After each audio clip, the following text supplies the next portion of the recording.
नगीना सांसद चंद्रशेखर आजाद का एक पत्र इन दिनों खूब चर्चा में है, जिसमें चंद्रशेखर आजाद ने केंद्र सरकार से जोरदार अपील की है कि मान्यवर साहब कांशीराम को भारत रत्न से सम्मानित किया जाना चाहिए। चंद्रशेखर आजाद का कहना है कि वर्तमान सरकार अगर सच में मान्यवर साहब कांशीराम का सम्मान करती है तो उन्हें तुरंत ही ये घोषणा कर देनी चाहिए। और ये मेरी व्यक्तिगत नहीं बल्कि देश के तमाम शोषितों, वंचितों और पिछड़ों की सामूहिक मांग है। चंद्रशेखर आजाद ने कहा कि मेरे जैसे गरीब परिवार के बेटे का सांसद बनना और संसद तक पहुंचना ये मान्यवर साहब कांशीराम की सोच और संघर्ष का ही नतीजा है। परिनिर्वाण दिवस पे जो अपनी संवेदना व्यक्त की है, तो मैं मांग करता हूं अगर सही में वो मान्यवर कांशीराम साहब का सम्मान करते हैं तो आज देश की सरकार को, केंद्र की सरकार को घोषणा करनी चाहिए कि मान्यवर साहब श्री कांशीराम जी को भारत रत्न मिलना चाहिए। ये मेरी नहीं, देश के करोड़ों शोषितों, वंचितों की मांग है। वो उन सबके नायक थे, उन्होंने उनको लड़ना सिखाया, बोलना सिखाया।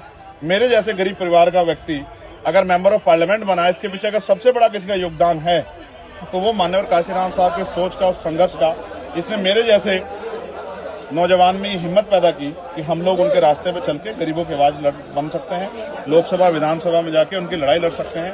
तो इसलिए मैं पुनः केंद्र सरकार से मांग करता हूँ कि वो मान्यवर कांशीराम साहब घोषणा करे कि वो मान्यवर साहब के कांशीराम जी को भारत रत्न देंगे।